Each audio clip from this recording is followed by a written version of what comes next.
I needed this Pepsi. After watching a horrible wannabe Child's Play holiday ripoff, Puppet Master, we want to call it. This movie is also an abomination. Just terrible. It okay. It's directed by Justin Price, which he needs to not direct anything ever again, or get better directing skills and better. If he wrote this, he needs. This movie's extra. I'm fine with horror, low budget horror films like low budget sometimes, but this one where they clearly could not afford any actual good, effects in terms of kills. One is not. I don't even think one of the characters in this entire movie. I believe she survives, but she never. We don't know because she never comes back at the end. So I don't know if she survived or she died in the cold, freezing cold. But basically, the film it's about after inheriting a toy shop, which I don't even think they mentioned that this guy inherits a toy shop. Nick discovers an elf doll with a naughty list of his family's names, triggering a supernatural Christmas killing spree. And that's basically it. I mean, that's the plot.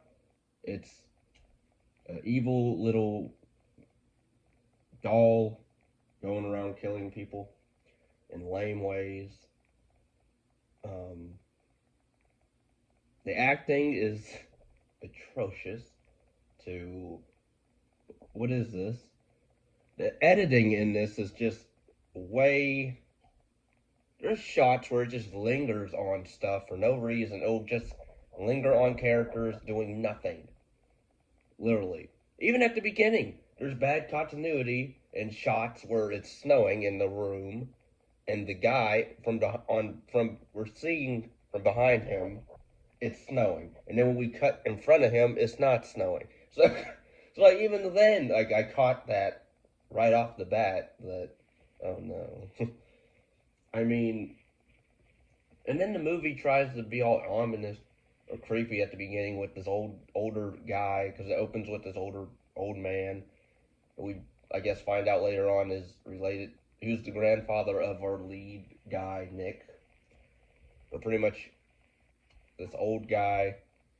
I guess he was. It's something to do with this curse, either of his family or something to do with this town. I don't know. They don't really they explain it, but I did not understand it well enough. I mean, even the ending is just dumb. I didn't understand the ending. Even the rules to this thing, like, was it causing the weather to blizzard outside? Is that why it was snowing so much out there because of this elf? Or was it actually bad weather and you don't know? And then there's weird times where, you know, it's again it's literally like a little mini elf, like an action figure doll size, and people can just kick it, they can toss it.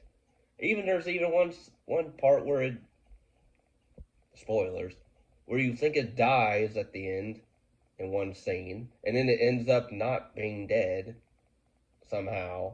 I guess because it's magic. I mean, they explain the grandfather, I guess, was trying to prevent the evil elves or evil force from from taking over his family or something or bloodline, and so he killed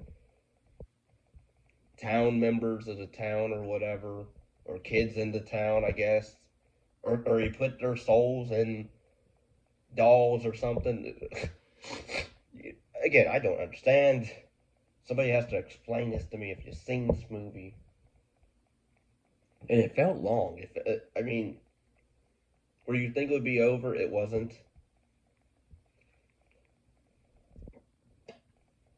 You don't care about anybody. You sort of not even. I can't even say I care. I sort of cared for Nick because he's a blank slate. All we know about him is that I guess he saw his parents die on Christmas or something, or he killed his parents on around Christmas or something, or I guess the elf might have killed his parents and he was blamed for that or something. I don't know. And the audio in this movie, the sound is just off the, just stupid.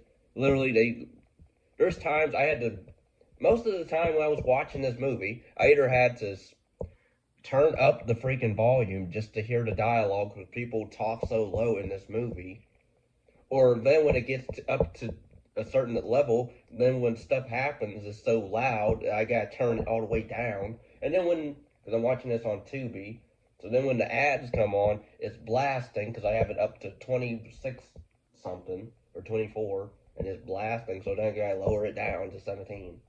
I'm like, even again, the ending is stupid.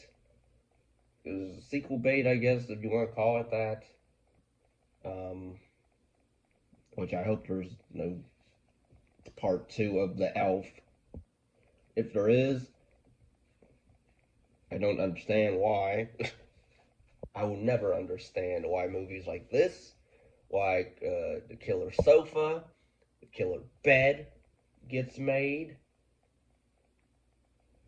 killer condoms. Yes, there's literally a movie called Killer Condom, or killer or evil condom or something to do with a killing condom. Okay,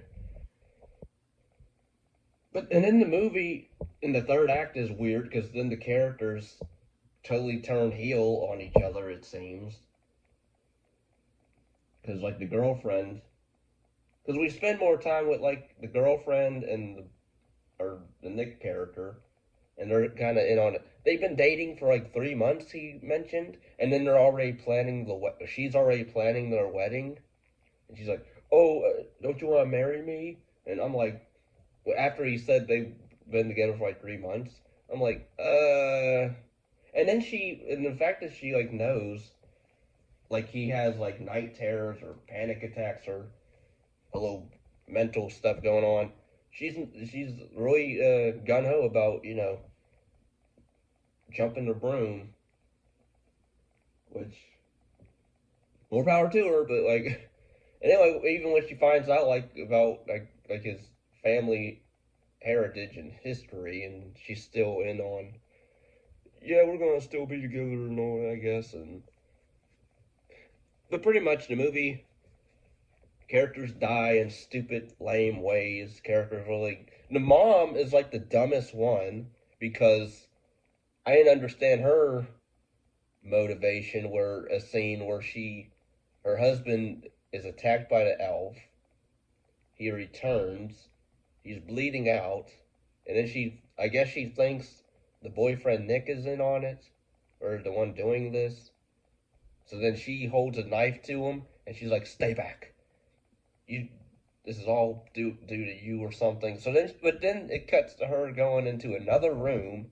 So she left her daughter and her dying husband in a room with a guy that she accused was doing the killing. I didn't understand that. And then she dies in a stupid way where I guess she gets tied up in a bow and sheets or covers or whatever by the elf.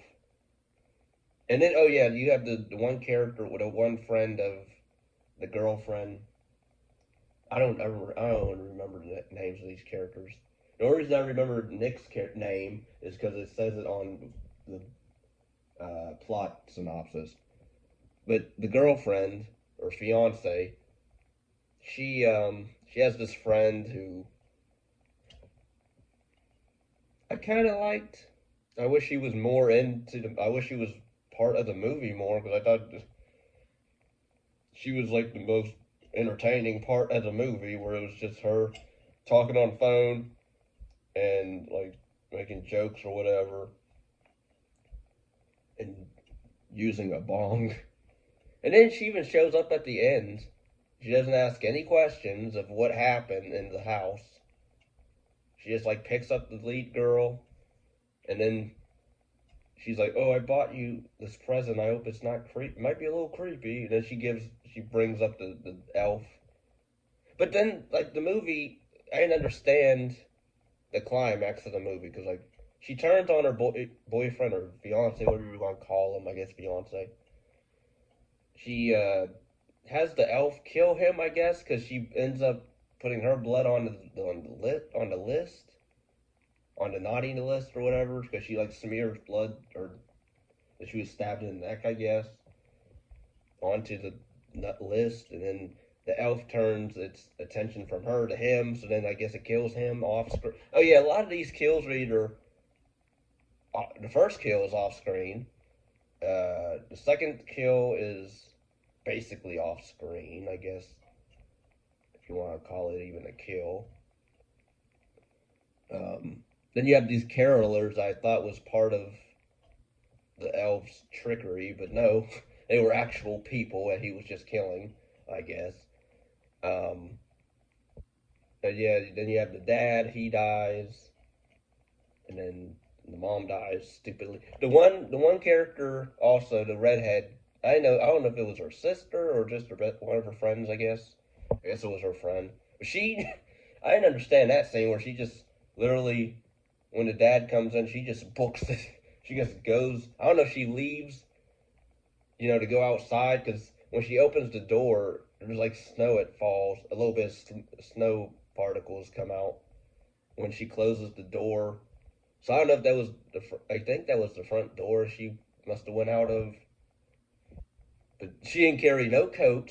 She carried no sweater, no gloves, no uh, scarf, no nothing. She just went whatever she had on. She just literally walked out of there and just left. I don't know if she died and she could have probably got hypothermia and just died.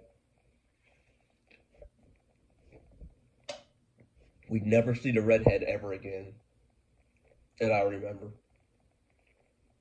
Never.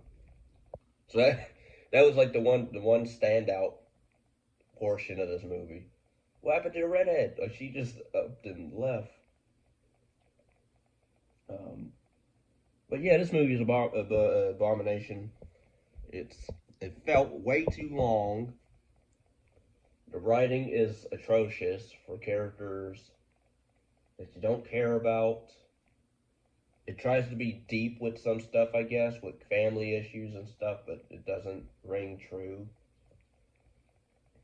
Um, like it hints at like there's some family uh, turmoil between the daughter, the fiance, and the dad, her dad.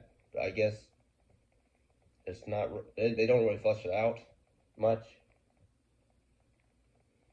And the mom is just so obedient to the husband. Like she's just even her acting like was taking me out of the scene because like every time she opened her mouth, it was not the dialogue that she was saying. Even her just answering like something, it just wasn't actual good acting. So yeah, this movie sucked balls for. Then again, no, because it can't even do. It had. It's supposed to be a slasher also, and it had no nudity in it as well. Uh, no good kills, no memorable kills, no likable characters, terrible acting, terrible sound, mixing, editing was terrible. Even the look of the film was cheap. Just wow. But yeah, watch other films. Watch the Puppet Master films. Watch any other, full moon films that deal with dolls coming to life. Watch the movie Dolls by Full Moon. It's a way better film than I heard. Um, but yeah, this movie sucked balls. It's horrible. Leave a like, comment, subscribe, and share. Thanks.